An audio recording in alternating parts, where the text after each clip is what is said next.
Assalamualaikum dan salam sejahtera. Apa khabar semua? Hari ini saya akan berkongsi dengan anda semua tentang ODL ataupun tentang Online Distance Learning yang sedang berlaku sekarang ini, mungkin di kalangan pelajar-pelajar universiti, dan macam mana cara nak menyesuaikan diri dengan ODL ni. Okey. Yang pertama, anda semua mesti communicate dengan pensyarah anda tu, yang mana anda kena jelas lah kelas ni macam mana, gunakan apa, Google Meet ke, Webex ke, Zoom ke, dan juga bila masanya, tempatnya, kontennya macam mana, dah dapat boleh baca bahan dulu ke apa semua. Persiapan tu kan mana kena ada komunikasi yang jelas dengan pensyarah anda. Okey, kalau jika mungkin anda tak ada masalah dari segi internet, data, kena maklumkan mana mungkin anda tak boleh ikut proper kelas yang secara online ataupun secara dengan video conference, dan mungkin kena communicate lah dengan pensyarah, kena bagi tahu okey ada problem data internet, mungkin mungkin kena communicate melalui WhatsApp ataupun Telegram. Okey, sebab kita faham ada mungkin pelajar yang mungkin di kawasan bandar internetnya okey, datanya okey, tapi mungkin di kawasan luar bandar ada sedikit masalah daripada segi data internet dan mungkin line telco. So kalau memang ada masalah line telco di tempat anda, mungkin sebelum ni kalau biasa guna Maxis pun, kalau mungkin tempat anda telconya Celcom lebih better, so mungkin kena tukarlah telco. Maknanya penyesuaian tu kena segera untuk memastikan anda terus boleh berkomunikasi dengan pensyarah. Okey, itu tips yang pertama dalam untuk ODL ni. Yang kedua, kena tahu ekspektasi. Maksudnya ekspektasi daripada kita punya perjumpaan tu lah. Apa yang nak disampaikan, apa kita punya preparation, nak kena ada soal jawab, nak kena ada preparation daripada segi dia punya konten apa semua. Sebab pembelajaran secara online ni tak sama dengan pembelajaran kita mungkin dalam kelas. So kalau kita tak faham, kita boleh terus tanya pensyarah, tapi dalam online ni mungkin susah sikit. Kena pula mungkin ada masalah tiba-tiba, ada technical problem ataupun tiba-tiba terputus apa semua. Jadi kita kena jelas sebelum pergi kelas tu, join kita punya kelas virtual tu, apa ekspektasi, apa yang mesti kita fulfill dalam kita punya yang kelas tu.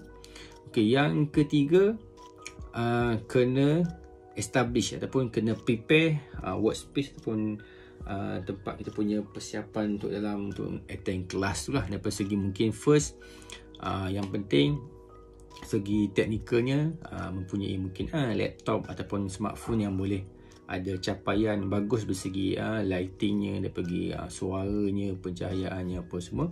Lepas tu tempat yang selesa lah. Maknanya kalau mungkin di rumah tu ramai adik-beradik, mungkin kena set up lah dalam bilik ke, ataupun mungkin tempat yang kurang ada gangguan bising ataupun tiba-tiba ada melintas ke apa semua, gangguan-gangguan macam tu.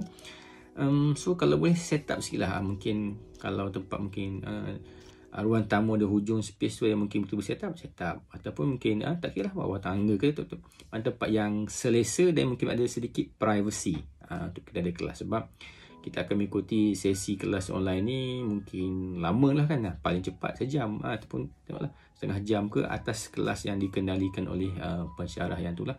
So kena establish tempat kita supaya kita kenal okey ni tempat. So mungkin family members, adik-beradik ke semua tahu okey ni tempat kita untuk kelas. Masa ni ada kelas, jangan kacau. Okey.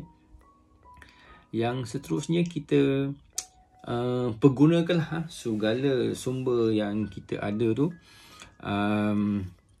Kena check betul lah apa kita yang ada, resource yang kita ada, bahan baca, persediaan baca dulu, data maklumat-maklumat, notanya, bukunya, prepare-nya, segi segala sumber yang ada di rumah tu kita boleh gunakan prepare untuk kelas.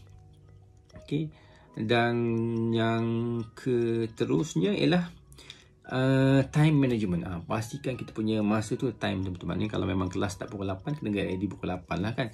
Tak kira lah kita zaman PKP ni, COVID-19 ni semua. Sebab kita kena adjust betul-betul masa, sebab sekarang ni mungkin satu kelas tu akan ada berapa masa semua. So mungkin akan ada kelas yang untuk bincang kita, bincang kawan, nak buat assignment. So kena plan betul-betul masa, dan tanda dekat kita punya schedule, dekat punya table apa semua, dekat jadual belajar kita.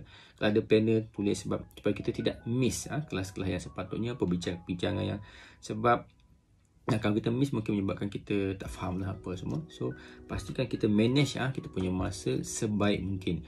Masa untuk belajar, masa untuk tidur, untuk rehat, untuk keluarga, untuk bersenam, makan, minum apa semua. So kena jelas, jangan jadi hewaya, kacau bilau apa semua. Yang seterusnya, kita kena aktif, participate dalam kelas tu, dengan networking sekitar kita, dengan kawan kita, dengan pensyarah mana. Bukan duduk dalam kelas duduk diam, kan kena ada respon, kena respon, kena bersoal jawab, tak faham kontak, tak boleh bersemuka, mungkin by email, WhatsApp, Telegram, kena communicate, kena participate, bukannya sekadar attend kelas sahaja, kena aktif dalam kelas tu.